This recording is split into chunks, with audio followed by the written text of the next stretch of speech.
on a comic book canon, so let's start the show! Joe and Jeff got the juice, keep the show on fire. Josh brings the news straight from the source with no desire. The judge, our wise advisor, keeps us in line. Fresh from the comic shop, showcase your design. Ask Joe the comic book ninja for insights to explore. The popcorn gets to know you from straight to the core. I guess out to think, cause we make some freaks. So much more to discover, this show's a hit. Anything can happen on a comic book canon. Anything can happen on a comic book canon. Anything can happen on a comic book canon. So let's start the show.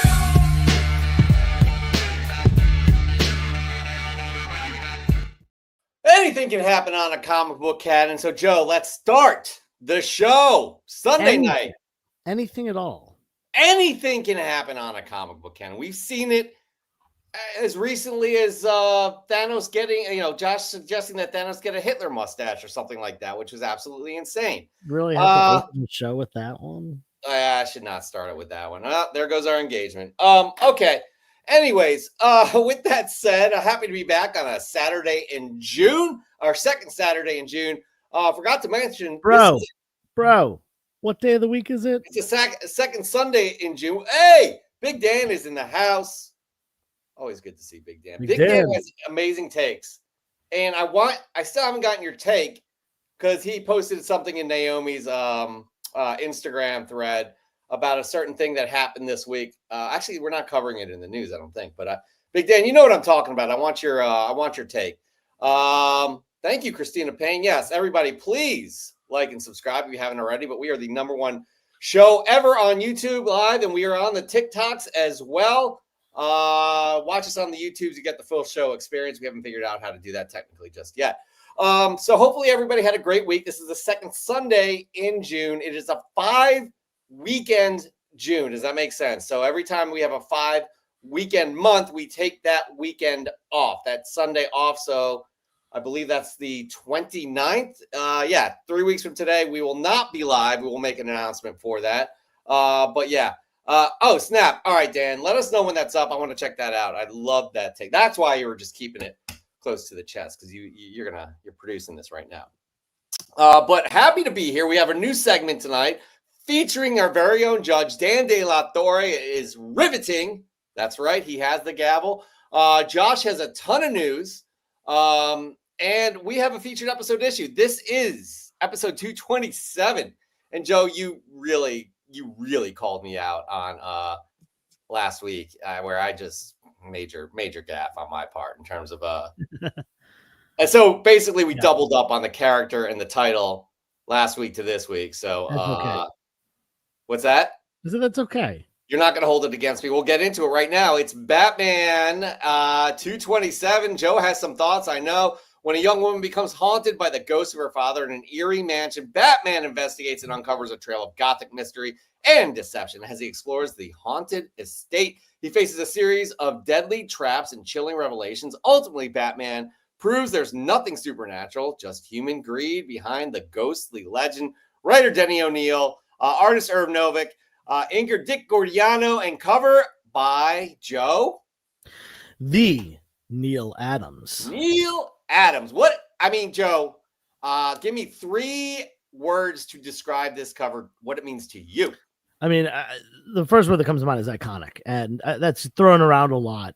But this really is such an iconic cover, and the fact that it's an homage is the crazy part. Usually it's the original cover holds so much weight, and certainly this one does. In fact, it is really after Detective Comics 27, Batman 1, and Detective 38, First Robin. This is the 4th biggest Batman book that there is. That's crazy. And the original, that's Detective Comics 31. This is an homage to that cover. He cleaned it up a little bit, made it a little bit more modern, a little bit more creepy, and it has just become one of the most sought after books. In fact, it probably is the book from the Bronze Age that I get asked the most about. And I have to think that it is certainly the book that I get asked the most about that is not a key other than the cover. Mm-hmm.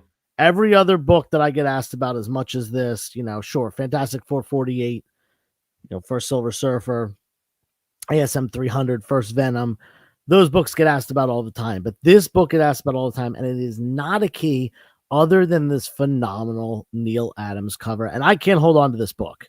Pretty much if I get a copy, it sells right away. I do currently actually have that one up for sale that has the Neil Adams signature. It is not sold yet, but that is just because of the high price tag on it. Yes, for sure. Well, I'm glad we made this one work out. Again, apologies for choosing a Batman cover, which is a very cool cover, but like not like anywhere close to what this is. So yeah. Excellent featured episode issue. By the way, please like and subscribe. Join our newsletter as well. You'll get all of the tidbits, the behind the scenes, all of the action of the canon each and every week. Every Monday, we send out a newsletter recapping the show and a lot of other fun things that are happening and will happen. We're probably going to expand that newsletter just a little bit as well. So we're just going to get into it right now. As we said, we have a lot of this. Just delivers the news and rumors.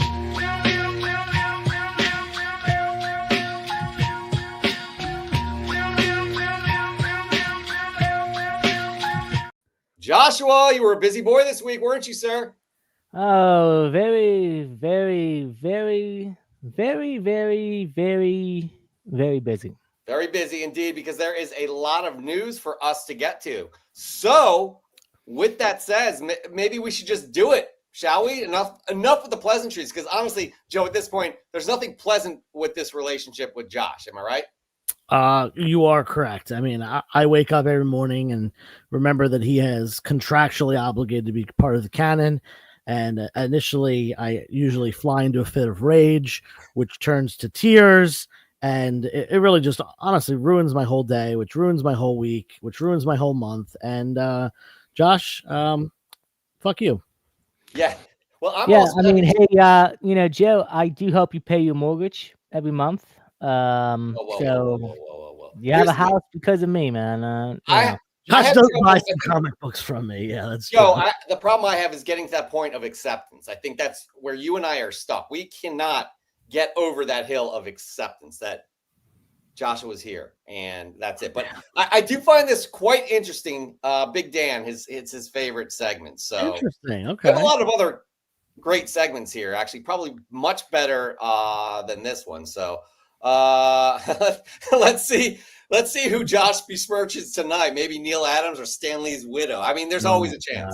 There's always a chance. Well, I believe Stan Lee's wife has already passed. She passed. That's the point. Yeah, Neil Adams' wife. I don't know if he was married, and if he was, I don't know if she's still around. Hey, if she's got some original artwork, I'll be more than glad to, do some romancing. Don't we have news to get to? Yeah. Let's get into the news. We're going to jump into some DCU news, and this is a great piece of news. So we are down to four final actors that are in the run for Clayface right now. We have George McKee. You have Tom Blyth, Jack O'Connor, who just starred in Sinners, and then you have Leo Woodell, who I personally do not know. Haven't seen much of his work, but they are confirmed to be the last four that are doing auditions for testing. Honestly, I would love to see Jack O'Connor do it. He is the man that is in the bottom left. He was in Sinners as the big bad. But honestly, they're going to obviously go with a younger actor who's probably going to be, used throughout the DCU for the next 10 plus years, whatever they're planning on doing. So it'll be interesting to see who they choose. And, we're getting closer to shooting, which starts in September, I believe. Joe, do you have thoughts? Because I don't know any of these. Yeah, my biggest issue is that, I mean, look at the screen. Look at these four guys. Mm-hmm. And then directly to the right, look at Clayface. None of them look like him. You're right. None of these guys look anything like him. I don't know. I think they should work. I don't like any of They should have. I mean, the obvious cast is Roseanne Barr. They could have gotten her to, she's been wanting to get into the DC world for a while. She said some things recently that are a little bit questionable, but I think they could take a shot with her. Okay, so we're just made up a hashtag. Cast Roseanne as Clayface.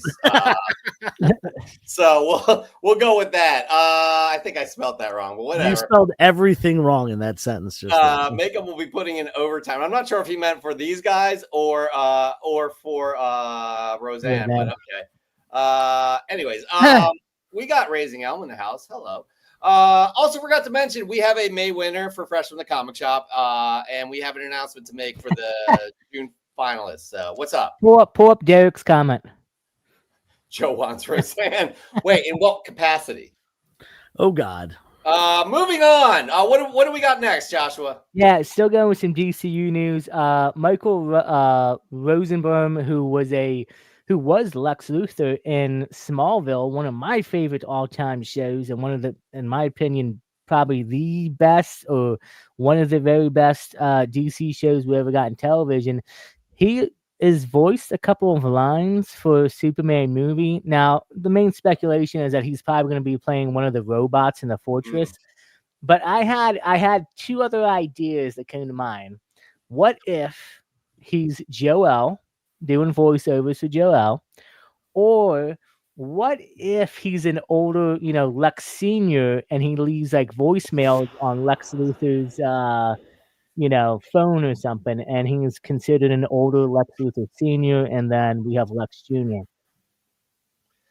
I don't think Rosenbaum and what's the dude's name that's playing Lex Luthor? Nicholas Hoult. Yeah, they're not that far in age. I don't make up, people.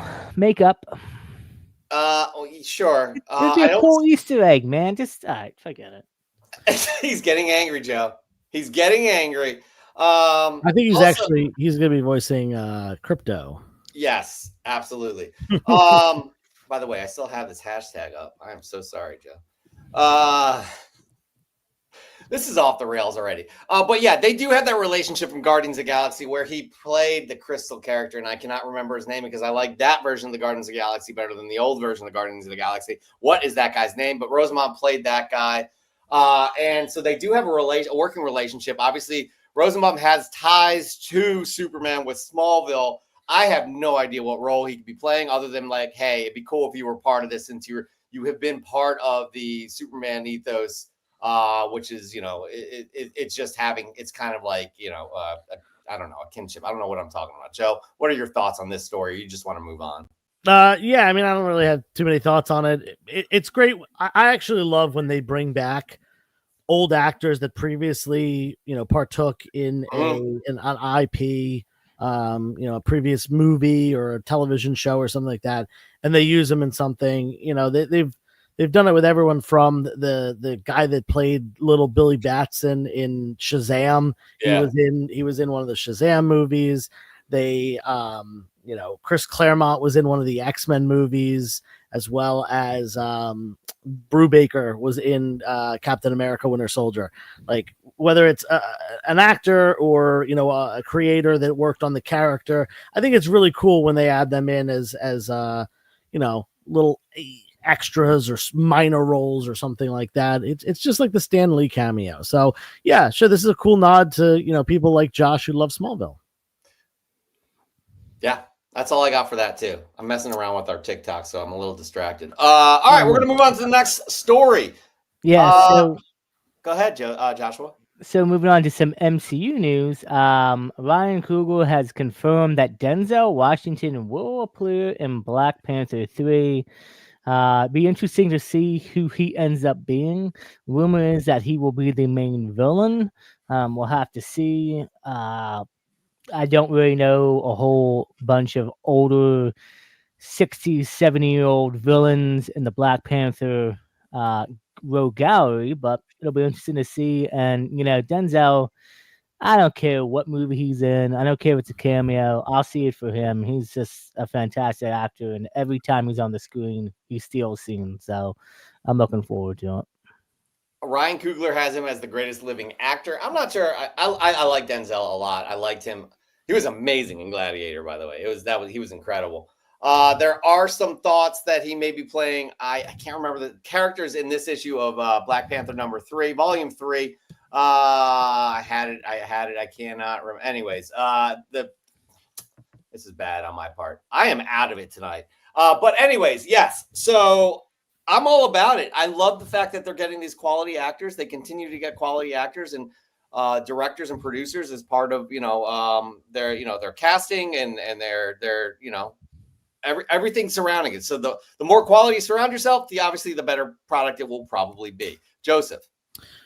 Yeah, I mean, Denzel's great. We all know this.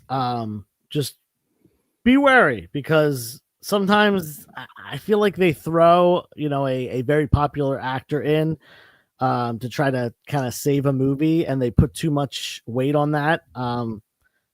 Point being, Gore the God Butcher, Christian Bale. Yeah. He absolutely killed it in the role. Don't get me wrong. Every second that he's on the screen is awesome in that movie, but the rest of the movie sucks so bad that it's unwatchable. Mm-hmm. Let's hope that doesn't happen here with Black Panther 3.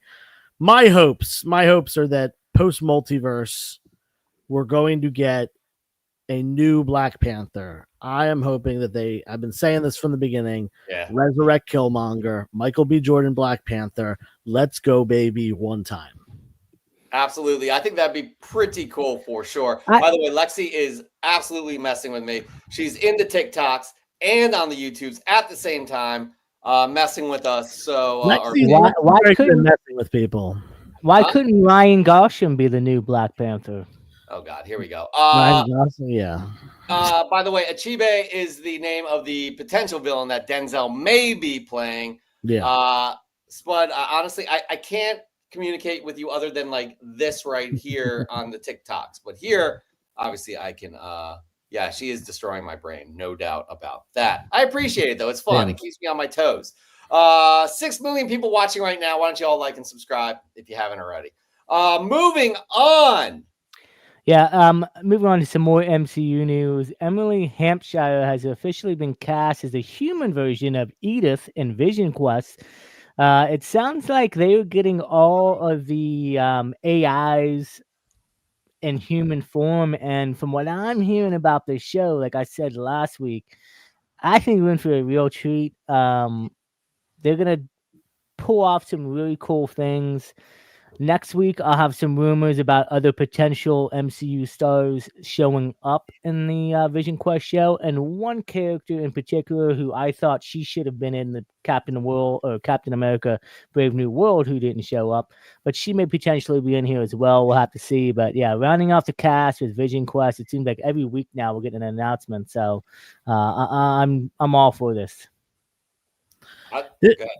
Am I right? This she played the girl at in Schitt's Creek, right? Is that this actress? I don't think that's her. By the way, I just want to stop. Oh, then I don't know who this is. I don't know who it is either. But Big Dan, Joe, we don't talk about Bruno.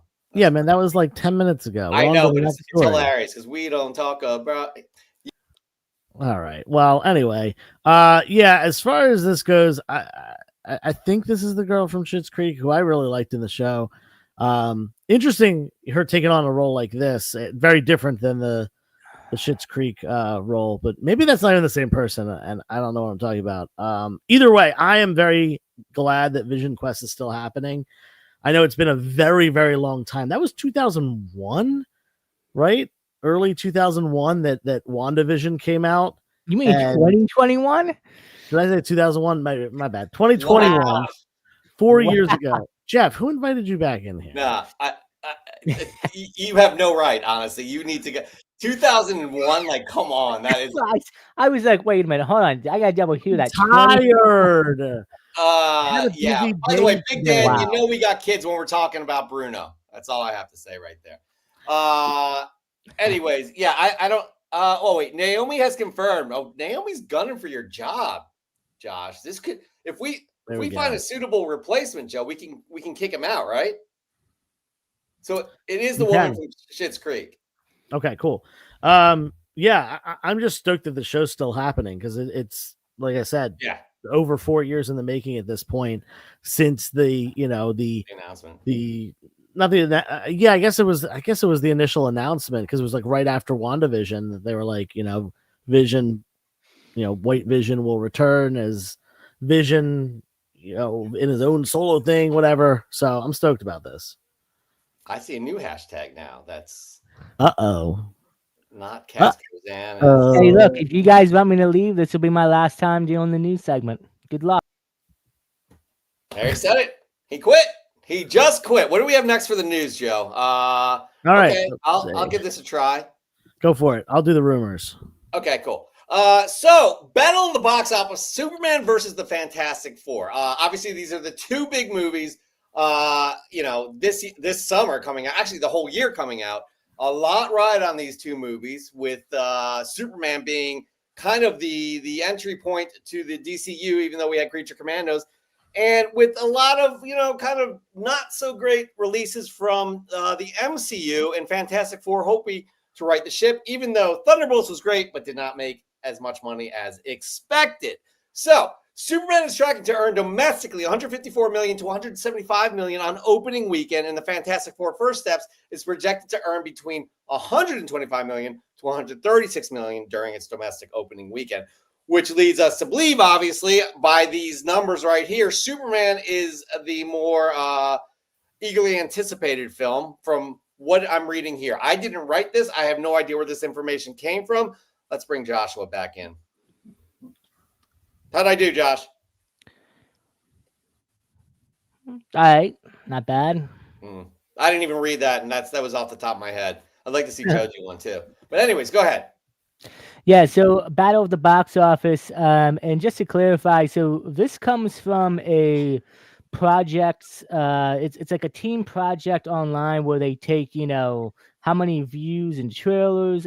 Pre-sale tickets just went on sale for Fantastic Four this previous week, so they were also tracking that. Superman tickets go on sale this Wednesday, I believe, but they're basing it right now off of a lot of the hype, merchandise selling and stuff. So we'll see what happens. And again, Superman could potentially open up to almost a 200, and domestically that also means it's not globally. So we're not counting China, you're not counting other countries. So you could probably expect bigger openings. This is just US box office openings. And Fantastic Four also crashed for half the day. The servers for all of the theaters, AMC, Regal, and the other ones that were doing pre-sale tickets, it crashed because so many people were trying to buy tickets. A lot of tickets are already bought up. So, and I'm expecting Wednesday when Superman tickets go on sale, I'm expecting the same thing to happen. So, I can't wait. I already got my tickets for Fantastic Four. I would not be able to definitively tell anybody if they asked me, what movie do you think will make more money in the opening weekend? So I really don't know. I'm so hyped for all of these things. So yeah, I don't know, Joe, what are your thoughts? It's interesting because in a bubble, Superman does better than Fantastic Four every time. He is a much more well-known character, a pop culture icon for sure, a household name. Whereas Fantastic Four, while they are like one of the big, the big stars, they don't shine as high as bright as Spider-Man, Batman, Superman. The big three there. If I would say this though, if these movies had come out in like 2020, like a year after Avengers Endgame, at the height of the MCU popularity, I think the Fantastic Four would probably outperform Superman at that point. That has since calmed down. It has been 5 years since that at this point, closing in on 5 years. And I think that hype, for the MCU itself has really come down. So that Superman being that household name, that iconic figure, definitely, in my opinion, Superman's going to outsell here. Yeah, it's looking like everybody in the chat is agreeing with you also. Right. We'll see. Also, a lot comes down to hype too. People are going to wait to see what the reviews are, etc. So, right. And I will say that I'm just speaking strictly about their opening weekends. I think that, a month out, it's had this potential. Fantastic Four movie is great, and everyone says it's great, and all the critics say it's great, and everyone that was on that, MCU bandwagon and MCU fandom hops right back on and wants to, pick up where they left off with this new movie. There's a potential of it actually outselling Superman by, the end of the theatrical run. True. But really, both these movies look great. So They really do. I don't think that'll happen. Well, let me ask you both this. What do you guys think at the end of theatrical run? What do you guys think these films will stand? You think they'll be... honestly, I think Superman, there's talks that right now, if it's gaining traction the way it is, it potentially probably will get close to hitting $1 billion, if not hitting $1 billion. I honestly predict Superman will make anywhere between probably 650 to maybe 800 million, somewhere in that range. And I think Fantastic Four will probably at least crack 600, maybe a little bit more. Oh yeah, I think both these movies crack 500 million, no problem. And I think they both have potential to be $1 billion movies. I agree with that. But if you're going to ask me which one's going to bring home the most money at the end of the day, I have no idea. I urge people to. I like Marvel and DC. If you guys can afford it, because I know movie theaters are expensive now, and you may be taking the family or other people with you and paying, definitely go out and try to see both movies if you can. The 2 weeks apart. Go out and support good movies that we know that, Marvel has put a lot back in, especially with Thunderbolts. We saw that. I've heard great things about Fantastic Four. I've heard great things about Superman as well. Go out and support both of them if you can. And we'll see what happens. We're literally almost a month away from both films, so it'll be interesting to see what happens in July. And probably we'll end up doing a follow-up, I guess, on it and seeing which one wins. But yeah, it'll be fun. It will be fun for sure. Again, let us know your thoughts. What will make more money by the end of its theatrical run? But now we're going to move on to rumors. By the way, we need to have an indication for rumors on our little image slates here. So something to think about. You got to remind me during the week. We need like a quick one, like not a whole song, like just like a button that we hit and it goes like rumors. Yeah, we should actually. Not a bad idea. That's what we can do, but we do need a visual cue too. Joe, are you gonna? I think Joe should take one of these as well. I want to see how well he does in the news. We're kind of trying out for your. I tell you what, let's have Jay take the first one. Oh my God, you're gonna make me take the first one here. There's no information in the sheet about it. I had more to work with. No, I'll take the first one because I have a lot to say about it. Okay, go ahead. All right.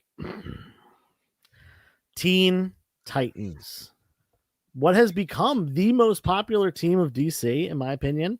I think they really outclass Justice League at this point due to the television shows, both animated and live action, probably more the two animated one, let's be real, as well as the run during the 80s. I think that this team is more popular than the Justice League themselves. It's going to be very important to bring in that younger generation that grew up with Teen Titans and Teen Titans Go. Having a good Titans cast. Well, there's some rumors about a Titans cast that it seems so ridiculously fake to me. I have seen this portrayed as a meme that says this person, whoever fan cast this lot of Teen Titans, has only been watching movies for a year, because it is just every popular actor right now thrown into whatever character they kind of might closely-ish resemble a little bit, and I think that's just silly. Do we have a picture of this cast? No. Right. For those of you who didn't see this meme, and I'm calling it a meme because I don't think it is an official rumor by any stretch of the imagination. It had, of course, Timothée Chalamet, who I really like, and I've actually fan casted myself as Robin.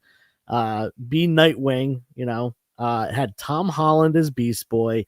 It had Jenna Ortega, of Wednesday fame as Raven.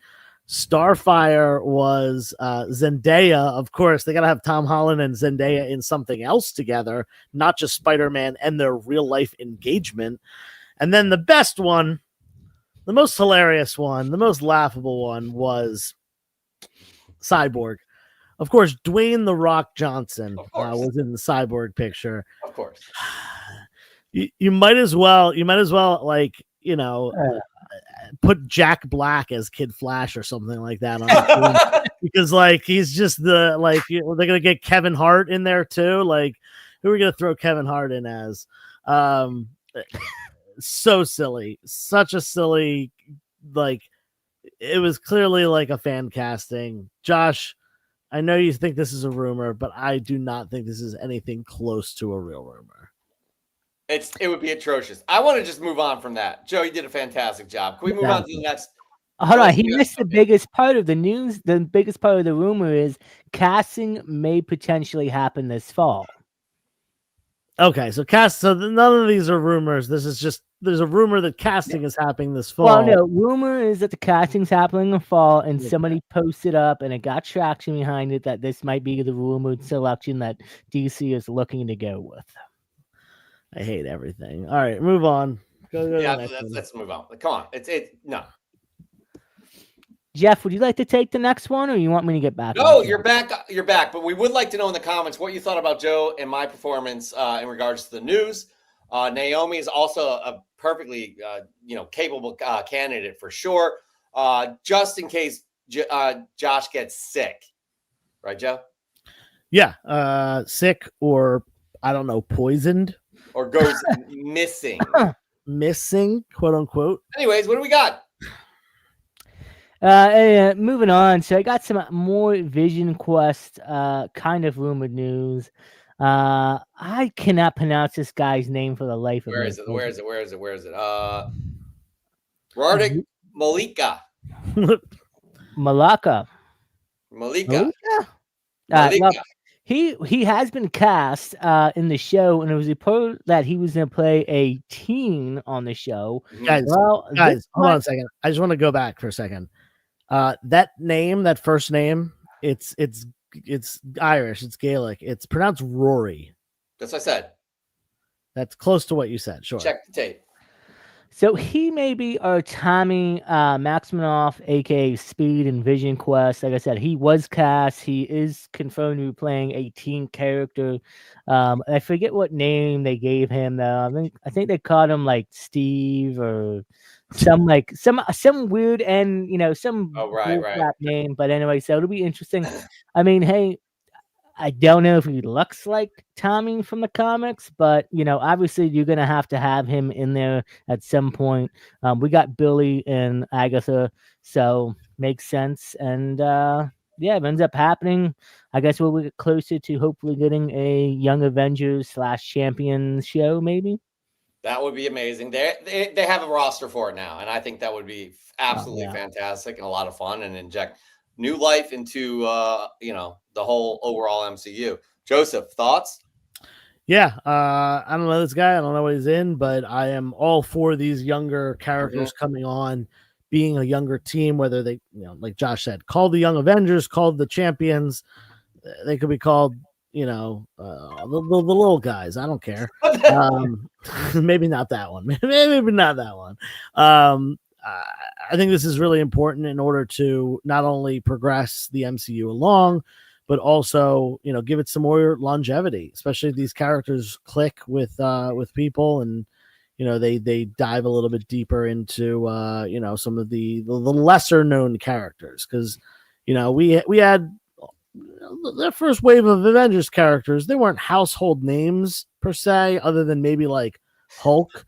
That was probably the most well-known character out of the original team. But they certainly are well-known names now. They're just pop culture icons at this point. For sure. And again, that's what Marvel does. Marvel is a pop culture sensation. Nobody's ever done this before in film history. And what they have done is laid the groundwork for other franchises to do the same thing, which you're seeing in Aliens and Predator and obviously the DCU.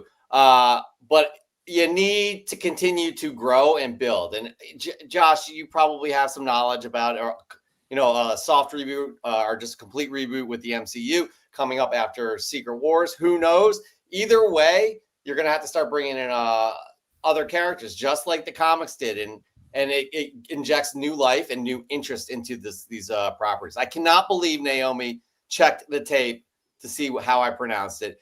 Your audio is obviously off on your computer and you need to get it checked. Moving on.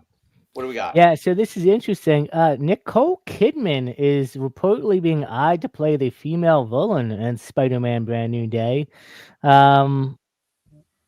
Okay.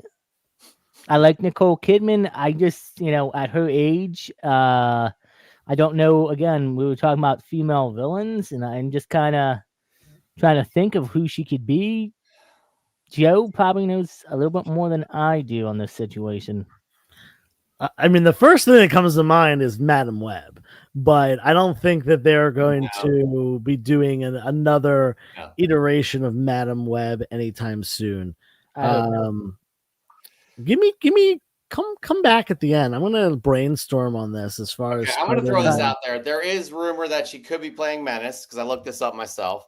Menace is it's an offshoot of a goblin as well, who was Harry's. I don't think this is what it's going to be, but it was Harry's girlfriend. But then Norman got her pregnant during this story. So, what's that? Different situation. Yeah, it's not happening in this film. No, but that's the character Menace. So maybe they'll obviously they take creative liberties with a lot of the characters. I don't think they would have that in there, considering I haven't even seen Harry or Norman Osborn in the MCU proper. We've seen them adjacent with the animated series, which is excellent, by the way. I mean, and one thing, this could also just be a gender bent character. Like this could be Mr. Negative. Imagine like a gender bent Smythe or something like that. That'd be kind of cool. How about Doc Ock? How about Tombstone? Okay. She does have the pale skin, the pale look. I don't know about Tombstone here. Yeah, no, I would not want to see her as Tombstone at all.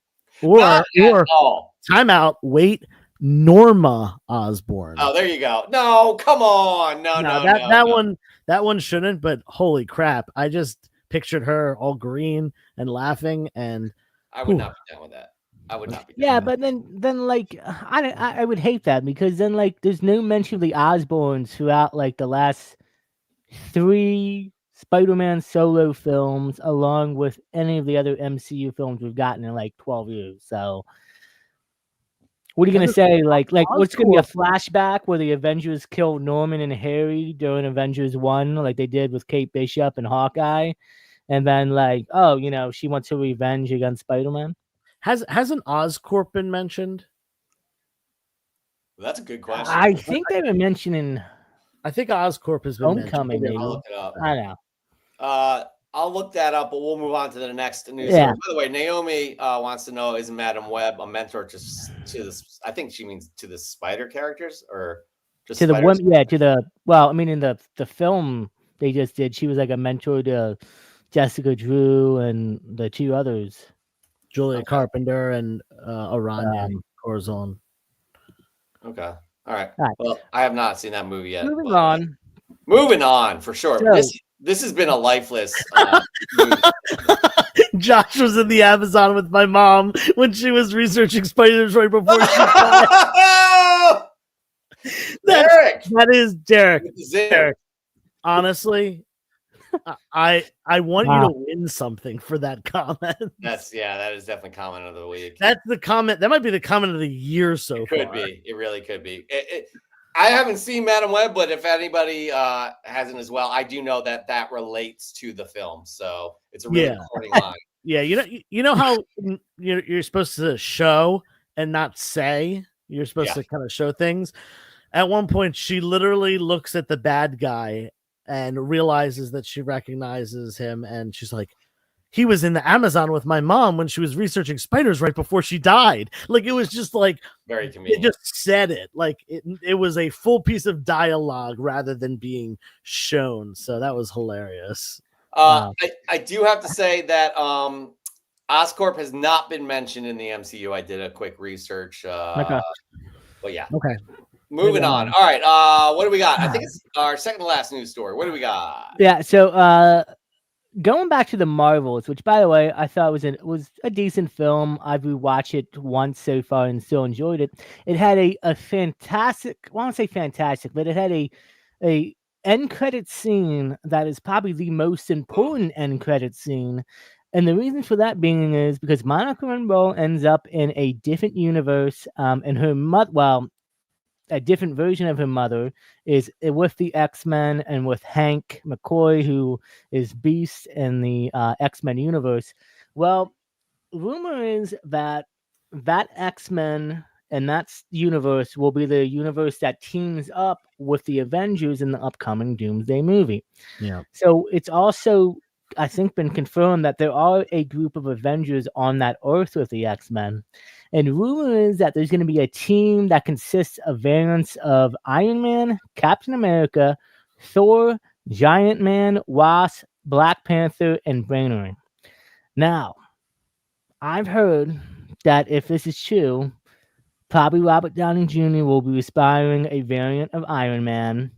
This is where Captain America comes in. You're probably going to end up having Chris Evans, obviously, back as, Cap.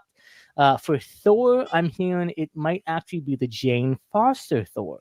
Now, whether Natalie Portman returns or not, that is, to be seen. We'll have to see what happens with that. And I heard Giant Man and Wasp will be recast, obviously, because the actors that we had for them in the MCU are way too old by now to play them. And I heard that Black Panthers in their universe will potentially be Michael B. Jordan, and that following forward after Doomsday and Secret Wars resets, he might become our official Black Panther in the MCU, and we'll go forward from there.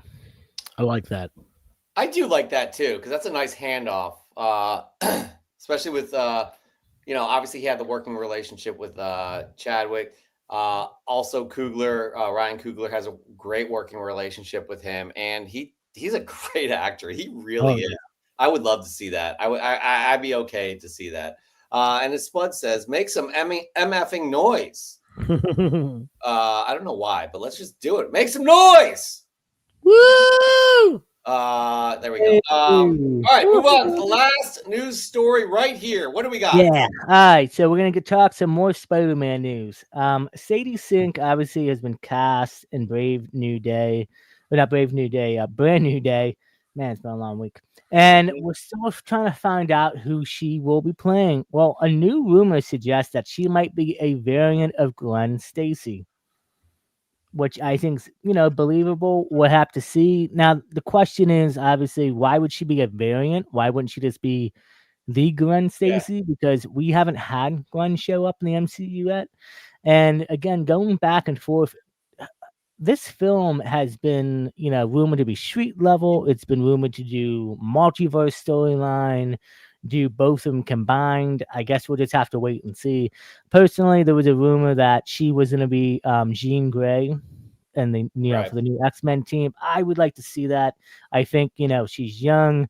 She would be great in the role, and going forward, for the next maybe 10, 15 years or whatever, they have plans for the X-Men, you're going to want a new younger team. So we'll have to see what happens. But even if she is a variant of Gwen, I'm still okay with that. Maybe we'll get Spider-Gwen. Who knows? But I think, if I'm not mistaken, they announced that shooting will begin towards the end of summer in Scotland. That's great. That's great. In the UK. I just realized something. And Scruffy just said, why can't she be the real MJ? So in the Tom Holland Spider-Man movies, MJ is actually, her name is Michelle Jones. And it was revealed in the last one that her name is Michelle Jones Watson hyphenated, but she doesn't use the Watson.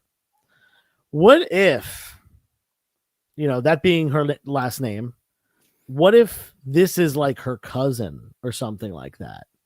And it is Mary Jane Watson, her cousin, and she shows up.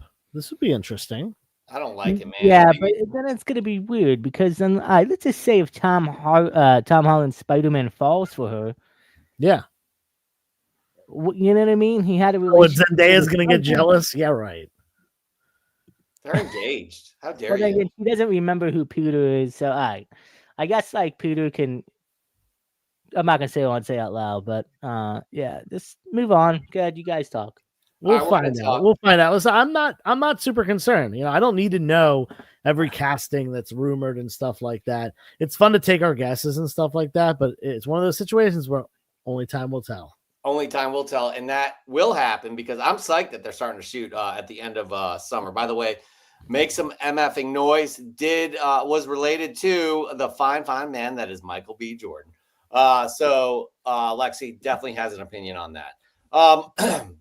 Joshua, you did, a pretty subpar job with this whole. Josh delivers the news and rumors.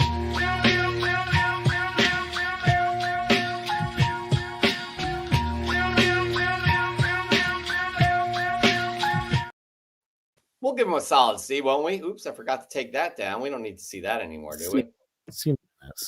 This week's news is over. We love Joshua.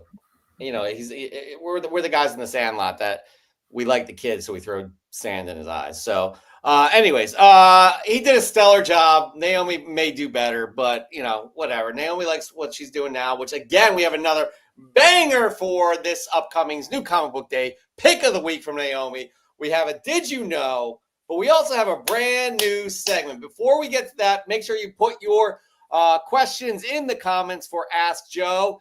Jeff, maybe Josh, maybe Dan, maybe somebody else. I don't know. But, what are you doing? I don't know. I'm just going off. But yeah, we have a brand new segment that I would love the judge to introduce. But he is there. Why don't we bring the judge in right now? Let's have him talk about. We're going to bring Josh in because actually Josh came up with the name. So, Your Honor, please let us know all about your new segment we are going to have weekly. Well, this is inspired by the lovely Naomi with her modern comics. She's quite the expert and knows her way around the modern scene with comic books. So I thought, with my knowledge of Silver and Bronze Age, let's have a Silver or Bronze Age segment profiling one or a couple of books for your interest. Because, again, I grew up in this area. I know this era very well. And so let's start with our first issue. By the way, I just noticed this, and Josh, please confirm or deny. Hold on. He's going to talk. He's going to quit. He's talking with HR as we speak. And then Lexi, how do you do this? Look, she's got the small words. That's amazing. Yeah, it's absolutely. But no, seriously, I think it's a good balance with you and Naomi with these segments. I do have to say, you all may notice that we all each have our own avatars that kind of represent each of us. All of us. Naomi's got a new one. We've only debuted her head in the corner box right there, but she's got a cool costume as well. But the first one to actually have an active segment is the judge with this brand new segment. Josh, what is it called? I honestly forget. You came up with the name. Ruling from the bench. It is ruling from the bench. We're going to roll that right now. Again, get your questions in for Ask Josh or Ask. I quit. It has been a long week and weekend. Ask Joe and Jeff and Joshua and all that stuff. Joe left. All right, here we go, everybody. Here is our first episode of Ruling from the Bench. Hi everyone, I'm Dan Dilatori. Welcome to our new segment on the Comic Book Canon Show, and that is Ruling from the Bench, where I will profile one or maybe two comics for your consideration. In the upcoming Avengers movie, Spider-Man will be battling the Hulk, or maybe battling the Hulk. And when I heard about this particular issue came to mind, and it's this one here, Incredible Hulk, number 153. The Hulk has to go to trial here, and he deals with this particular judge, but before he gets there, he battles several characters, including Spider-Man, in this particular issue here, and I won't say any more. It's a great issue. It was written by Roy Thomas, one of my favorite writers, and Herb Trimp did the artwork. And be aware that this is one of those black cover books, notorious for spine ticks, but this might be a good spec issue. And even if it isn't a spec issue, it's great to have in your collection. Everyone, thanks for joining for the Comic Book Canon Show. I'm Dan Dilatori. We are ruling from the bench. Case dismissed. Yeah, that was a fun one to do. Boom. As you may notice, Dan probably has the coolest design out of all of us for our avatars with his lightning gavel and it actually kind of looks like him too. So if you have suggestions for Dan, I'm sure you're open to it, Dan, but you have an agenda and you are going to stick to that for the next few weeks. Absolutely. So any suggestions, give me give me a heads up and I'll see what I can do. That is ruling for the bench. You're going to, again, poor Dan De La Torre is not a bad thing for the canon. I have to say that. And we're very happy to be doing this segment that Joshua came up with a name. So he did contribute something to the show this week, Joe. That guy right there. Down there, yeah. Okay. Nice one, Josh. Good job, brother. Thank you. Anyways, all right. So, do we have any? We don't have any. Ask Joe and Jeff. I think because you did it so quiet, nobody heard you, Jeff. Yeah, we haven't even run the theme music yet, but put it in the chat right now if you have a question for me or him or him. Wait, him or Yes. That guy. Or him. that guy. While we Jeff, do that, that's a we're going to great say hello to you dude. fine people. Tishu is back on a live show. Hello, hello, hello. Of course, you got Naomi. You got Lexi. You got Joshua. You're here and you're chatting. Immortal Scruffy. We love you. Kaboom Comics. Goonish Lurker. Nukes Comics. Derek is in the house as well. Caleb Leland, a.k.a. Cable Leland. You are here as well. We have Dan De La Torre. You're chatting it up in the comments as well. Man, it is a busy one. I said Tishu. I said Jordan Nori. Hello. Oh, am I missing anybody else? I don't think so. Big Dan was here. Hopefully he's still here. He's probably producing his hot take on something that Naomi. I'm so glad you put that up there this week. We're not going to talk about it until Big Dan posts it up. But the Black Panther goings-ons. Who else? That's about it. All right. Christina Payne. Also, hello. Heroes Reborn. All right. It is an active night on the chat. All right. So, Joe. I do an Ask Joe. What's up? I have an Ask Joe, Jeff and Dan. Bro, we haven't even freaking ran the... Ask Joe. Ask Joe. Ask Joe. Ask Joe. Whoa! And Jeff. Yeah, it's Ask Joe and Jeff, not butt in and hey, I have a question for Joe. You wait till the segment starts. Is that right, Joe? Amen, brother. Okay, there you go. So with that said, though, I think we're going to bring Joshua in to have an Ask Joe, maybe even a Jeff as well. Hello. Hello there. Do you have a question? So I was wondering if I asked Joe a question, okay? Who on the comic book canon has the most viewership? Like, who brings in the most views between the guests and co-hosts? Would it be Joshua Comics? Would it be 360 Comics? Would it be Dan De La Torre? Or would it just be plain old bald head Jeff? This is a disaster. Well, first of all, you forgot Naomi exists. Yeah. Or would it be the most amazing modern woman of the 25th century? Naomi, can we get you on here to any sort of retort? You have the link, I do believe. We need to get you on. I have here. no idea what's going on right now. I don't know. Can we hold on that question? We'll get back to you. Sure. I would say that the majority of the viewership comes from the mind control that stems from the lights that me and Jeff and Josh all have bouncing against our bald heads. Yeah. I'm not bald, man. I got hairs. Let's be real, Josh. You shave your head most of the time, so I don't shave it. I cut it at not even a one setting. What's happening is the lights. I got two different color lights. They're hitting my forehead right here, and they're projecting out. This is a disaster of a show right now. We're talking about lights bouncing off of bald heads. We're talking about who is the most popular person on Comic Book Canon. I don't even know. How about this? There's a real question in the chat, so let's do that. Yeah, why don't we do that? Josh, just sit in your corner and think about what you've done. Here we go. Thank you, Lexi, for being a responsible individual and knowing what to do here. Ask the boy, since the crowd is quiet, but what indie in the past maybe 5 years do you think has potential to be an insane TV series or movie? Mine is Feral or Beneath the Trees. I've heard so many good things about Beneath the Trees. Oh, man. I don't know if it's quite an indie, but Joe, you know where I'm going. But go ahead, Joe. You're going to say, oh, how about the Energon universe? Yeah. Could be Void Rivals, maybe. I don't know. Yeah. Listen, it'd be cool. I mean, they have a lot of IP already. And they do. So it's not quite fair. So maybe I should start thinking about something else. think about something else. I'm going to go with one that I really, really liked, and I think it would just make a really good like Netflix show, like kind of in the vein of the I'm going to talk about him again, Mike Flanagan stuff, the horror stuff, and that is if they did a series rendition of Nice House on the Lake. And you don't know about that. It's a James Tynion book. A bunch of, I don't want to call them, they're not strangers, they're like more acquaintances, all get invited by their one mutual friend. Some of them know each other, some of them don't know each other. None of them are really close friends with the other people that get invited, but they've interacted with some of them before. They all get invited to their mutual friends' gorgeous house. Very cool, very modern, all glass windows and stuff.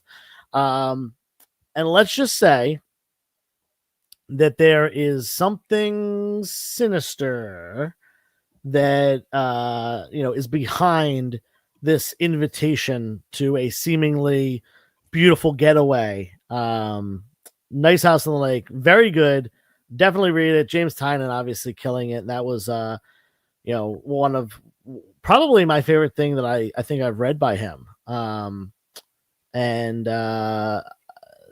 Jeff, why don't you go? And I'm going to mention one more. Yeah, I'm mad I didn't think about this because I love the Unnamed Universe. Geiger would be absolutely outstanding. Lexi agrees with that as well. Good job, Derek.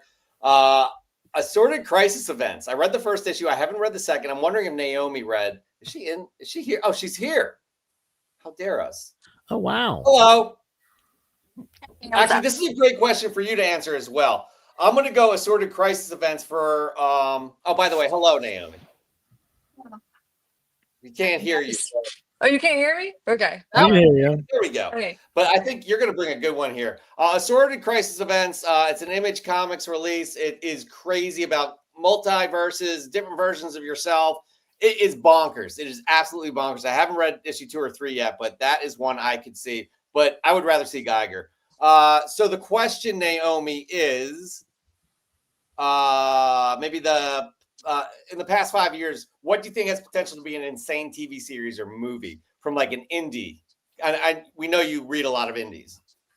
I do. Oh man, that's like a really tough one because I really like so many.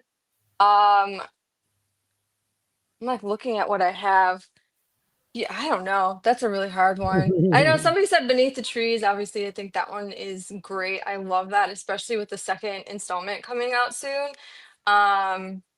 But yeah, I don't know. I hate being put on a spot like that. I don't know. It's a tough one. I'll think about it. Okay, think about it because we actually have to have you address this other thing here too. Josh, you want to ask the question again? So I'm thinking this. Give me a fantastic either Netflix or from Amazon. Give me a Hellboy show. Yeah, that doesn't. I can't say that counts because it's been done before. Hellboy isn't from the last 5 years. I mean, there are he's had a couple of comics come out in the last 5 years. Yeah, no, but he's not from. Yeah. It counts. I chose one. I don't know if I can. Oh, absolutely. Choose one? Okay. Do it. I don't know why this one didn't stop like right away. Exquisite Corpses. Okay. Yo, you love that. Yeah. I am an Exquisite Corpse stan for sure. Because there's so many characters, I feel like this would be such a good show because then you could focus on each character or maybe 2 per episode or something. Right. So yeah, I think that would be a good one. Yo, that would be amazing because you have the fight aspect to it. Each character is completely different in their own right. So yeah, as you said, you could focus each episode. Would it be on a fight or on each character? I don't know. There's a ton of different ways, and that's another James Tynion release as well. So that's a really good one. It would be cool. Like I don't think they should fight right away. I think maybe they should show what they're capable of first, like because they do go into like what they have done in the past. Yeah. And like just how vicious they are, but then they also have like a really good character of the actual townspeople too, and there's like that going into it as well. That one is one that I'm definitely like looking forward to for the rest of the series. I gotta pick one. I forgot to pick up a copy of issue 1. I need to do it based off of your recommendation alone. All right. You actually have Gromit's actually. This is another one. John Gromit. Castle Yeah. Spilatopoulos. That's a great name, John Castle Spilatopoulos. I agree about grommets, and I maybe it's because I'm biased because I like to ride wheelie boards. But yeah, grommets is really cool. Definitely, he's got that underground skate punk vibe. Love it. Yo, this is a great. Nukes comes with the Just questions. He kidding. may not do it every week, but Nukes, we got to bring in Dan for this one too. And let's see if we can do this quick. Actually, this may be the last Ask Joe question of the night because we're not getting many. But right here, Ask Joe and Jeff and the whole crew. Okay. If you could go back in time, which issue would you assign to Comic Book Canyon episode 1? Oh, for the featured comic, Yeah. feature episode dude. issue, whatever it is. I mean, there's so many ways you can go with this. I think, it probably just comes down more to personal opinion more than anything. Like, obviously, the kind of given is like Action Comics #1, but that doesn't necessarily need to be the one. There's literally infinite to choose from, and you can do it based upon your personal, like we know Josh is picking Cherry Pop Tart, obviously. And Dan's picking Defenders because that's the only thing he cares about. Jeff obviously picking Void Rivals because that's the only thing he chooses for anything. And then Naomi would pick something up that she got last week. No, Naomi would choose Naomi #1, obviously. No, I did just see that at Half Price Books. That's a great run. Yeah. Personally, me myself, man, I gotta pick the Crow #1. That's a good one, actually. It's not bad. But I don't know what we would have done if we were doing that back then. Joe knows me too well. I'm going to comment now. Okay, you were close, Joe. You're close. Famous Funnies #1, First Submariner. Okay.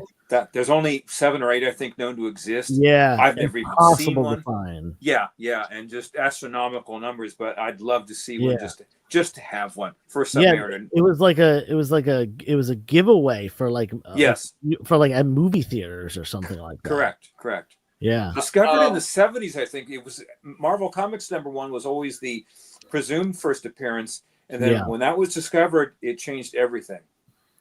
Okay, Naomi, do you have one? Like a coveted #1 issue for you. It could be something that was last week or 100 years ago. I was actually just about to look up something. I was like, there's so many characters that I really, really love. I would probably go with the X-Men one though. Somebody said that, and I was like, no, that was probably what I would choose. Would be something X-Men. You have good taste in comics, Naomi. Thank you. Thanks, Stan. Joshua? I mean, there's 2. My first one would be Batman #1, obviously. Okay. But Do You Poo #1 as well. I think that needs to be mentioned. So they're all #1, Josh. There's no other issue other than Do You Poo #1. Okay, for me it would be Spider-Man #1. I just need it. Duh, obviously. Yeah. Maybe that one's coming. All right, moving on. We got another one here for the whole crew. This one we got to get out quick. Again, we can't hang on too long, but these are always so difficult. Yeah. Ask Joe and crew, what are your top 5 best superhero movies? All right, let me go first because I can just round them off. Batman. Okay, that's fair. Okay, sounds good. Close the show. No, I can't do it. I don't know. Mine are the Batman. That's #1 for you? I think so. Oh God! Wow. It might be. This is in no order though. The Batman, Captain America, Winter Soldier, Captain America, Civil War, regular Spider-Man #2, the Doc Ock Tobey Maguire one. Okay. And does V for Vendetta count? Yeah, definitely. It definitely. Yeah, that works. Okay, if V for Vendetta counts, That's a that good is one. the Nice one. that is the hands down greatest comic book movie of all time. Oh no, it's your top 5. Your top 5 best, not the best in the whole world. Oh, it's still in my top 5, but it is straight up the best comic book movie ever, and I'm putting that over The Crow. I was about to say, wow. Yeah, Yeah, I'm surprised The Crow's not in your top 5. Wow. The Crow is the Naomi. greatest. The Crow is the greatest love story ever told, but I like other things more than that. I think Bucky and Captain America through Winter Soldier and Civil War is kind of like the best love story ever told. But debatable. Naomi, can you? It's hard for me to do top 5. So if you could do top 5, Yeah, that's a tough one. So does Star Wars count? Because those are nothing but superheroes, I feel. Like It's No? more sci-fi. I think it's more sci-fi. yeah, Do you? I don't think. Let's just say for this, no, we can't do Star Wars. Okay. So I went Thunderbolts, Wolverine, Winter Soldier, and like Into the Spider-Verse. Ooh, Into the Spider-Verse Yeah. is That's a good one. one. Did Yeah. Nori Jordan pay you to say Thunderbolts? No, but I feel like every time you say Thunderbolts, like he gains more power. Yeah. So, you know. Check He your totally PayPal. Yo, Thunderbolts was real. Like I said it. It was the first time I walked out of the theater saying I loved that movie. Like first time in a long time. Mhm. And it's, I don't know. It's not surprising. It could be a top 5 for sure. Daniel. All right. The first 4 are from the foundation of the MCU. Captain America, which I didn't think was going to be a great movie. I was totally wrong. They really got me with that one. And of course, Thor and Iron Man and Avengers 1. The 5th one will be going back to all the way to 2002, the first Spider-Man movie with Tobey Maguire. Interesting. Okay. Dan, I gotta just say one thing about that list because I can see, you know, we have different opinions and that's fine, but putting Thor in the top 5, I don't know. I like the first. I like the first Thor. The rest of them were pretty awful. I wouldn't say horrid. Oh no! The first Thor set a good foundation, and terribly, stupidly, they didn't follow up on that. Thor is such a rich character with so many great stories, and why they went in the direction they did. But I thought the first Thor was pretty good. Thor 2 I and 4 love- were terrible. I 3 love- was great. Thor Ragnarok, yeah, 3. Great. 3 is Yeah. Ragnarok. That movie is great. The other 3 Thor movies, I think it is the weakest Yeah. MCU IP or MCU character set of movies by far, by like a lot. Yeah, See, I'm I would say surprised with that one. I would say about the weakest of the major Marvel movies, Guardians of the Galaxy. Oh, Whoa, what? no, Yep. no, Hell no. no. no. Get out of here. Get Yeah. that old guy Yeah. out of here. All right, I'm going to say, Come Joe, on, man. you touched a nerve here. Spider-Man 2, the Sam Raimi Spider-Man 2 is probably one of the best superhero movies of all time, in my good. opinion. It's incredible. I love it. Superman 2, the Christopher Reeves, just fucking, it makes me feel. For me, it's my list. Shut up. Gosh, come on. And then it's tough for me because, like, God. So those are definitely this. I'm terrible at like top 5 lists. I mean, Batman '89 was something too. And 2 more, huh? That are tops for me. I can't do it, guys. It is tough. It really it's is. like a really tough one. I can't do it. But All right, I'll give you an actual top 5.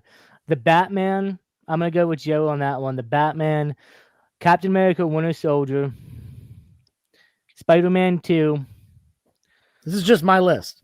The Dark Knight. Oh, Dark Knight. It's top 5. It's definitely, that's my list. I don't give a shit. Dark Knight's in And- mine too. Yeah, actually, Dark Knight. Yeah. And the last one, man, that's a toss-up. But I'm going to have to say Zack Snyder's Justice League, man. Oh my God. Kick him off too. What is going I can't get on up. tonight? I can't get up. I just dropped my glasses on the floor. My glasses are on the floor under the table. Okay. I can't pick them Poor up. dudes. Naomi, So serious. please take over Alicia's the running show. down here, by the way. Okay, so I didn't pick a fifth one. I can watch this one all the time. Batman Returns with Michelle Pfeiffer. Like I can watch that all the time. That's a lot better than what Dan and Josh were saying. It's so good. Well, here's okay. My last one, and you guys are gonna laugh, but it was Endgame. I teared up when they had the gigantic freaking scene where everybody's running towards Thanos. I was like, on your left. I never thought that would ever happen in my lifetime, and I teared up. Lord. So there it is. I had 5 right there. Great question, Immortal Scruffy. Derek Newman, you're closing us out. Neiman, I'm sorry. Ask Joe and Jeff and Josh and Naomi and I don't know. Dan. Oh, what's the best fair food and why is it the corn dog? Yo, funnel cake, baby. Funnel cake. Let's go. Yuck. Funnel cake, 100%. Naomi? I'm from Wisconsin, and we do fair food so serious. We're a bunch of fatties up there. So there's this thing called a cream puff, and it's like, you know, do you guys know what I'm talking about? No, I'm just scared about something fried, crazy fried cream puff. It's not fried. It's not fried. It's like phyllo, like a like a fluffy pastry almost, and then there's like a whipped cream almost like in the middle, and it's like a sandwich, and you have to eat it without. Oh, that's not what a cream puff is called here. There's something else called a cream puff. Yeah, you Wisconsin people have a lot of weird stuff there, like a lot of weird foods. So we do. Wait, weird or delicious? Okay, well, some of it maybe. Did you guys invent the fried Snickers bar or whatever it was? I'm pretty sure we did. We literally fry everything. Yeah. Yo, fried Oreos are pretty good though. Fried Oreos are legit. Well, all right. I can't do fried. Well, I hope we answered you, Derek. Obviously, you're a little disappointed because none of us said the corn dog, and we're just going to end this right now here. Ask Joe. Ask Joe. Ask Joe. Ask Joe. Whoa! And Jeff. Hey, you have another. Caleb is all about the cream puff too. Fried candy bars were invented in the UK. That's crazy. I never would have guessed that. Okay. All right. Well, we're going to move on to the next segment, and it's Naomi. It's your segment, and you've done such a fantastic job. Is this your third entry? My God, time. I think so. Yeah. Time has flown by so quickly. As you all know, it is Pride Month this month. We are an all-inclusive community here. We want the real world reflected in the things that we consume, whether it be television shows, movies, and obviously comic books. Naomi, I'm very happy that you did this. None of us actually asked you to do this, but very happy that you picked this one for Pride Month. So we're just going to roll Naomi's pick of the week. Do you like how I extend the intro? I can't find the video. And here it is. Did you know the thing is a variant of Jack?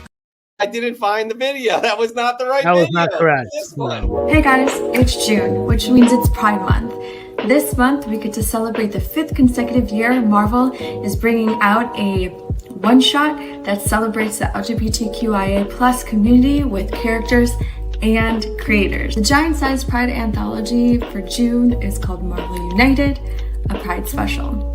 The Pride special will feature 4 individual stories that are inspirational and action-packed. They'll feature characters such as Black Cat, Destiny, Sarah, Little Nightcrawler, Steve Rogers, and more. Marvel has been inclusive with the queer community with not just its characters, there's also its creators and its community, like us. So this month, let's celebrate love for all and celebrate one another. Happy Pride Month, y'all. Bye. Well done indeed. Those stars are freaking awesome, by the way. Thanks. Canva, cap cut. Cap cut. There you go.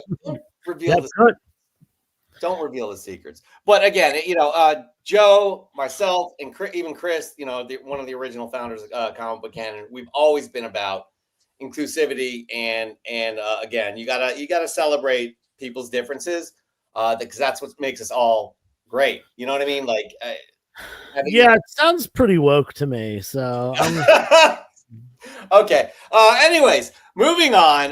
But well done there, Naomi. And I cannot wait to see what you got next week. It sounds like you already have one in mind. Yes, I do already have one in mind. I don't really plan on really being in it. So it's more of like a voiceover thing, but it's a little bit conceptual. We, So I'm excited for it. we have told Naomi to get as weird and funny and as entertaining as possible, and you've taken it and run with it. That one last week with you wearing your daughter's mile suit. That was above and beyond. And honestly, you climbing up those buildings in New York City, I was terrified that you would. I was impressed. I've you know, Jeff and I, we went up the Empire State Building together last year, but definitely nothing compared to what you were doing. No. Yeah, you have to have the right hands for it. I've got man hands, so it works. Yo, you also have this TikTok video. You literally look like Mr. Burns. Your hands look like Mr. Burns. Have you ever seen how big my hands are? They're like abnormally large. Like all my friends that are like 6'3" have smaller hands than me, and I'm 5'6". It's wild. It's weird, but like I've always been made fun of for my hands. They are very tiny. I have very, very tiny hands, but they they look like spiders, really. So, and then also I broke 2 of my nails for that Spider-Man video, and I literally got my nails done the day before. So oh no. Here's the deal. We didn't sign any waivers or insurance claims. You cannot. It's past the deadline too. So I'm wearing them with pride. So all right, there you go. All right, well done there. We're gonna move on to one more segment before we move on to Fresh from the Comic Shop, and that is Did You Know? Y'all know that Fantastic Four is coming out next month. These Did You Knows, these next 4 ones are going to be dedicated to each member of the Fantastic Four because they each have interesting ways they were created and why they were created. And this one is specifically about the Thing. Did you know? The Thing is a variant of Jack Kirby. Ben Grimm might be Marvel's grumpiest, rockiest, most clobbering, time-loving hero, but he's also the most personal. Because co-creator Jack Kirby didn't just make up the Thing, he based him on himself. Jack Kirby grew up on the rough and tumble streets of New York's Lower East Side. He was short, stocky, tough as nails, and fiercely loyal, just like Ben Grimm. In later interviews, Kirby admitted that the Thing's voice, worldview, and no-nonsense attitude were all inspired by his own upbringing and personality. And you can feel it. Every punch, every wisecrack, every act of heart-under-grit loyalty feels real, because it was. Kirby poured his soul into the Thing. Not just the fists, but the pain, the pride, and the Brooklyn swagger. Next time someone asks you who the heart of the Fantastic Four is, remember, he's the one who came straight from Jack Kirby's. So, what do you think? Does the Thing still carry that Kirby energy after all these years? Let us know in the comments. And if you didn't know, now you do. All right, I'm going to bring Dan in because I'm sure he has some words on it, as well as Josh as we close out the show. Close out the show. We still have. I know, but I'm sure Dan has some words in regards to the Thing and Jack Kirby, right, Dan? I'm not surprised that that Kirby put himself in that particular character. Stan Lee, his rule regarding creating characters was, when you create a character, you live as that character, you become that character, and that way you can sort of relate to it as you write the comics and write the storyline, that sort of thing. So what you got there, Naomi? It looks like a Thing number 1. The Thing, yeah. Oh, nice. Very nice. Probably one of the most difficult characters to draw, by the way.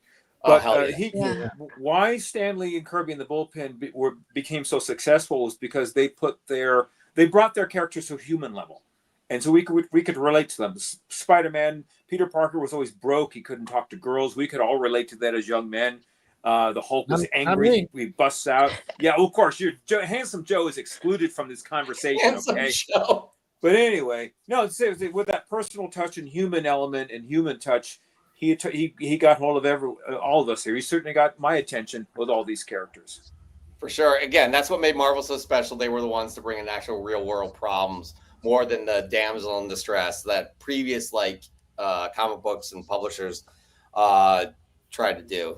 So again, very appreciative of that. We'll have another member of the Fantastic Four next week as we lead up to a big month in July with Superman and Fantastic Four. All right, here we are, the final segment of the night. Wait, Handsome Joe has something to say. Yeah, you just totally He had his skipped over hand me. raised. I'm just He's trying a to good boy. I'm just trying to get through the I'm show a as good fast as boy. possible.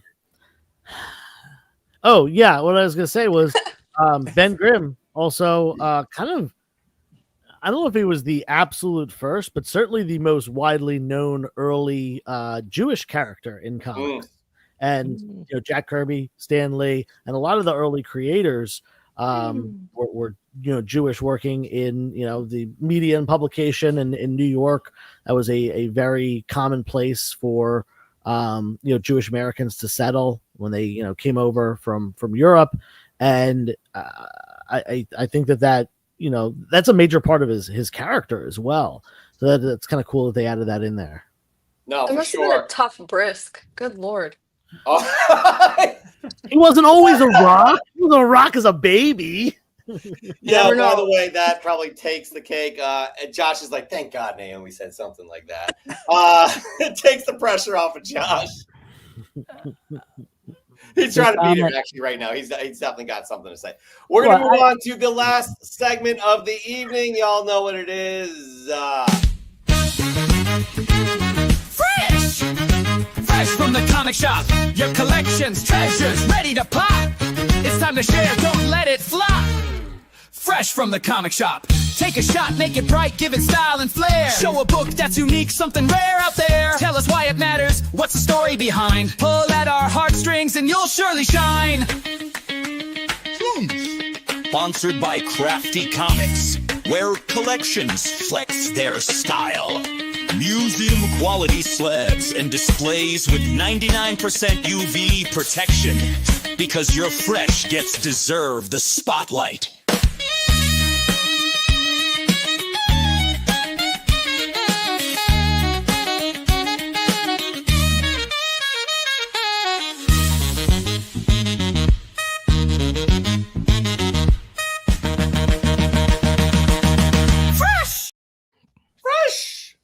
That's groovy right there. Bringing the fresh from the comic shop. Y'all know what to do here. You send us your fresh gets on the Instagram. You use the hashtag FFTCS, even though hashtags really don't do much. What does much for us to see that post is if you tag the picture. Please do not tag in the description. We will not see it. So please tag the post. Again, think about this when taking a picture. Welcome post shot, something that relates to the book. Get artistic, have fun with it. Two, it could be something unique. Try and bring something unique to the table. It doesn't have to be $30,000, Joe, does it? It doesn't have to be. It could be if you want it to be. If you want it to be. And of course, pulling our heartstrings. That weighs the most on us. Pulling on our heartstrings will go a long way. Tell us what this comic book means to you. Does it remind you of a family member, or how you started collecting, or what have you? Anything like that will definitely help your cause, because you know you're all going for the glory. Not only do you win book of the month, or you win a prize every month, which I know we're figuring out still, but you also could win a book of the year. Mike Haggs won the book of the year last year. So just to remind you, the winners of each month. January we got Mons Comics. February we got Dr. Plagueis. March we have Maz Pads, supercrispy.comics. And where's our April one? What'd you do with our April one, Joe? I didn't do anything with it. Oh, it's not here, and I don't know why. But anyways, we have a May winner, actually. We had some voting going on this past week, where the final semifinals was Raising Elm and Mark Leneker. Raising Elm took it to get to the finals and go up against Mike Haggs. And this is for the finals for May. Mike Haggs is your winner over Raising Elm. It was very close, 52% to 48%. Wow. So well done, Mike Haggs. Again, consistently, he's won 3 years in a row, by the way, in terms of he won the book last year, the big book last year, but he's won a month out of the year. So congratulations to Mike Haggs. All right, we don't have many submissions this week, so just want to let you all know that. So we'll get through this real quick. Yeah, and actually, I don't have a fresh get this week. Oh, snap. You were I know. busy. I was Disappointing. on a business trip, Okay. and I literally bought 0 comics this week. Actually, that's a lie. I did buy Daredevil, Cold Day in Hell #2. I need to get number 1. Yeah. Did you like it? I haven't read it yet. I'm waiting until all 3 are out. I'm going to read them at once. Binge. Okay, so we're gonna have Naomi and Josh show us their fresh gets. We're gonna get right into it with Nukes Comics, who is eligible, by the way. Nukes, what do you got? Amazing Spider-Man 188. The Jigsaw is up. Spider-Man faces off against Jigsaw, who has threatened his closest of friends. Spidey must use both brains and brawn to stop Jigsaw and ensure everyone is safe. This issue features a stunning cover with use of negative space by Cockrum and Austin. I picked this up while backbidding at DBS. Good stuff indeed. Yo, this cover, I do love it. I think it's fantastic. So a great entry into Fresh from the Comic Shop. Let's have Naomi go first. What do you got, Naomi? So I got sent a comic from an indie artist, and it's called Chingona. It's about I'm almost positive she's a Mexican American vigilante hero out on the streets, and she's a little scandalous there, but it was really, really good. It was a good first comic from the indie artist, and that was it. That's a great looking cover, by the way. Is it what size is it magazine size? No, it's just regular size. Oh, okay. It's probably, well, like I said, I have tiny little baby hands, but yeah. But what's really cool about this is that he made a Spotify playlist that goes with the comic. So like on the back is a QR code, so you can actually, it's more interactive, and I thought that was pretty dope. Did you read it, right? I did. Mm-hmm. Okay, good. Yeah, that looks really good. Really cool. All right, we're going to move on to Nori Jordan, who is not eligible, but I think there's some comments about this issue. Is that correct, Naomi? There's quite a few, yeah. Yeah. This week I found some pretty fun books, and none of them are related to Thunderbolts. Once a month, I take a trip with my son to visit one of the only 2 comic book shops in Vermont, with the other store being my local comic shop. I really didn't know what I was looking for, but I found a new series that looked interesting. I left with a direct and 1 per store copy of The World to Come.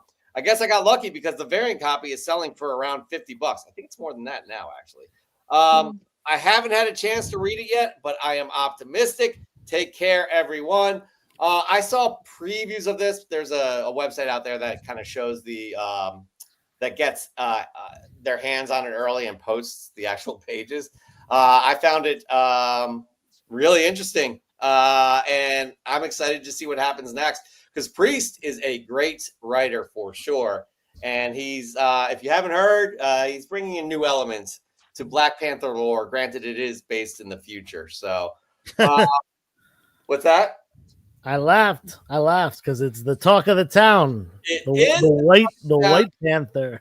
And if you haven't seen Naomi's bit, I didn't realize you had a law degree, by the way. So well done on that. Oh, yeah. Technology 101. Yeah, so you got to check out Naomi's video on it. It is fantastic. It's a great response to all of the slop that that can be in this hobby. So well done indeed, Joshua. What do you got? See what I got underneath. We're gonna bring the judge in, if that's okay with His Royal Highness. Oh, it's your honor. I'm sorry. I have some fresh gets, by the way, too, if you need them. Let's do it. First one is Joshua, though. Go ahead. So I got some bondage covers tonight. Okay. Lois Lane, issue number 111. She's being tied up by the Justice League. I actually got this from Broke Boy Comics. I was tagged in a giveaway where you were supposed to send like 5 free books to a collector on YouTube and keep it going. And this is one of the books he sent me. A shout out to him. I have a lower grade, like really beat up low grade copy I picked up from Joe. So this is a bit of an upgrade. But yeah, it's very interesting, you know, giant size Lois, I guess you could call her. And, you know, So yeah, that is a cool cover though. Very Gulliver's Travels. Yeah, for That's sure. exactly what I was thinking. Very cool, Joshua. All right. So we have one more submission. It's a very light week. I don't know what's going on this week. Very light week in submissions. Very light week. I guess I don't start of summer. I guess so. People are doing their thing. But we got Raising Elm, who is eligible because he lost to Mike Haggs. So with that said, also Mark Leneker lost to Raising Elm last week. So remember the Mark Leneker, we decided that he would tentatively move on to the semifinals unless he won in May. That didn't happen. He is eligible. He is the semifinalist. And we have Raising Elm, who is also a semifinal. He's eligible to be a semifinalist. So howdy, comic fam. I have a special treat for y'all. Earlier this week, I picked up some books from my local comic shop that had been on my pull list: Ultimate X-Men 13 and 14, and a 40-page one-shot of Hulk and Doctor Strange. Just a few run fillers and hopefully some good reads. Nothing fancy. However, when I started bagging and boarding this week, that's when I noticed the advertisements on the back. Each back cover was an M&M ad homage to other classic Marvel covers like Uncanny X-Men 50, Amazing Spider-Man 50, and the last one I can't figure out. It's either an X-Men cover or Fantastic Four cover or an Avengers cover. I can't tell if the M&M on the surfboard is supposed to be Iceman or Silver Surfer. Do any of you recognize what cover it is? Anyways, I had not seen these back cover ads before, and I believe this is a marketing done right. Now to hunt for some more comics. Much love, comic fam. Yeah, I've seen these as well. These are really so cool. the three covers are Kingpin's first appearance, ASM 50. That's up in the top left corner. Top right corner is Giant Size X-Men 1 with them busting out. And then the bottom one, it's not Surfer. It's an X-Men cover. It's X-Men 50. It's Polaris. Yeah, Polaris's second appearance, first cover appearance. With some beautiful Jim Steranko artwork. For sure. So all classics right there. This is definitely marketing done right. No doubt about that. M&M's, you don't see them really do something like this with the kind of co-production in a way. I don't know how you would say that in marketing terms, but it's really, really cool. And I like what they're doing here for sure. So with that said, Judge, we're going to get to your fresh get in a hot second. Just to let you know, Nukes is eligible. And Raising Elm is eligible as well. So, Joe, we have some decisions to make, but Your Honor, please share with us what you got. Just two quick images here. It's kind of a low mid-grade, but it's cool to have. First appearance of the Inhumans. Yeah. Ooh, nice. Very underrated. And Definitely. again, any early Fantastic Four book is cool. And I couldn't say no to this one. Shout out to Nando Knight. It was at GalaxyCon here in San Jose last year. And he's a great seller of comics and a good friend. And this is the first appearance of Omega Red. Oh. Hey. 9.8, huh? 9.8, yeah. And with X-Men on the way, this is only $100. So that's kind of the going rate for this. So this might be something to consider because it's pretty affordable. That's a very cool character as well. Yes. So well done there. Joseph, I don't like it's very light week, which is unusual for us. Yeah. The most popular show ever on YouTube of all time. And what happens? What do we do? We got Nukes. Yep. And we got Raising Elm to go up against Mark Leneker. Yeah, I mean, I love that negative space cover on the ASM. Yeah. And it's unique in its own way that it's probably the oldest example of a negative space cover that I can think of. I was going to say, yes, I have that comic. Yeah, me too. Definitely in my personal collection as I collect ASM. But I gotta go with Raising Elm here. You know, I just think that this is something really unique. You know, I actually have a friend. You may know him as Collecting Dude on Instagram. Alex Domsky, and he's actually now he's a long time. For those you don't know, he has been working in the comic industry in some capacity for a very long time. He worked at a local store that did conventions and online sales, and he kind of, you know, worked as a dealer in that way, or at least for a dealer. He ended up going to publishing for a while and was working for Dynamite Comics, and he recently just picked up a new job at Landry Pop Auctions, which is an auction house that deals with collectibles, antiques. In fact, the owner has been featured on Antique Roadshow a bunch as one of the appraisers. Oh, no kidding. Really cool experience. He was also on Comic Book Canon. He has also been, Alex has been on Comic Book Canon. He did say we were the #1 show of all time ever in the history of Canon. You know what? I should ask Alex if we can get his boss, Travis Landry, on the show at some point. I've met him. He's a really nice guy. Definitely really likes the hobby and stuff. Yeah, we're off the rails here, though. This is fresh. Oh, we are way off the rails. Sorry. Yeah. Let's go back. Alex specifically collects like M&M ad comics because they've been doing like M&M. Some of them are actually like M&M comics, like the comic inside is about the M&Ms, and some of them are just ads on the back like that, or homage covers and things like that. And he actually collects them. So I think that's so cool. And these are on the back, so not everyone sees them unless they pick up the book and turn it around. So cool. I lean towards that as well. Raising Elm. I just love the marketing idea. I love how we set up the M&Ms here too. I don't know if y'all noticed the background too.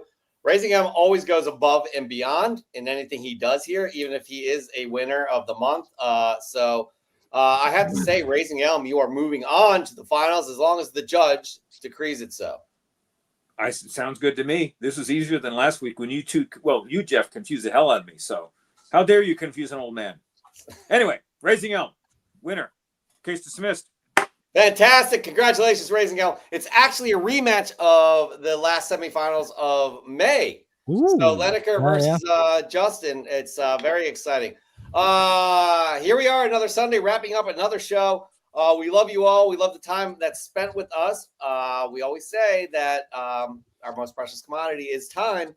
And spending time with you all is very, it's absolutely a blast, rewarding in the connections we've made. We truly do appreciate it. Your Honor, I'll throw it to you. Great segment. Looking forward to what you got next week. It's only going to get better. And then with Naomi on the modern side and me on the Silver Age and Bronze Age side, I think we got a lot of information and a lot of good books to show. I just thought about something. Did it hurt? Yeah, I know. It did. It kind of hurt my brain. Like you can see the steam, the smoke coming off.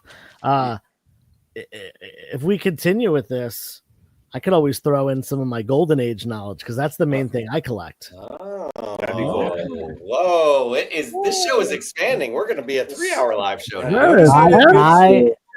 I could always throw in my underrated key knowledge.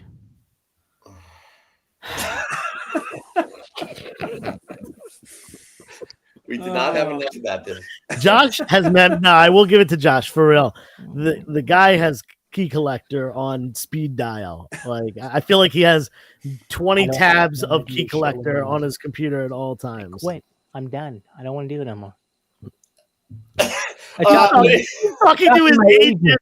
Is your agent there? Over here. Really? Get a new agent. It is a nice balance we have here, obviously. People keep coming back to watch us, the most watched show of all time ever. Naomi, your thoughts on a fantastic last-minute episode that you showed up for. Again, we appreciate that. My thoughts? No, it's fun. You guys are great. Thank you. You're part of the team, so keep coming. Thanks. Joshua. I'll probably get kicked off any second now talking to you guys, but thanks everybody for showing up. We love you guys. Hit the like button, subscribe to the channel, check out Comic Book Canon, check out Naomi on TikTok, and I believe on Instagram as well. Check out Dan on YouTube as well. He does some great reviews and a lot of knowledge. Check out 360 Comics on Instagram. The dude is selling books and making you take out 3 or 4 mortgages on your house just so you can buy books from him. And what's wrong with that? Well, nothing. I'm just saying it's great, though. You get the books, collect what you love. And check out Jeff's mom's spaghetti. She makes an excellent homemade spaghetti. He's down in the basement 9 times out of 10 when you go over there. But so thank you guys, and we appreciate it as always. My mom's spaghetti is not good. It's phenomenal, Jeff. It is. Wow, I'm clipping this and I'm sending it to her. She'll admit it. It's not. She makes some other good dishes, but not spaghetti. How do you fuck up spaghetti, bro? She's throwing tuna fish in spaghetti. No, that's not real. Nah, come on. You're lying. I'm not lying. Moving on, Joe. I can't. There's nothing that I could possibly say after that revelation that your mother has incorporated tuna fish into a spaghetti dish. I'm sorry, the canon might be over after. This may be the last episode of all time. We may be back next week, 8 p.m. Eastern Time, 5 p.m. Pacific. Until then, make sure to get your fresh gets in. We love you all, and I'm trying to find the thing that ends the thing. But till then, be good to yourself, be good to others. Peace.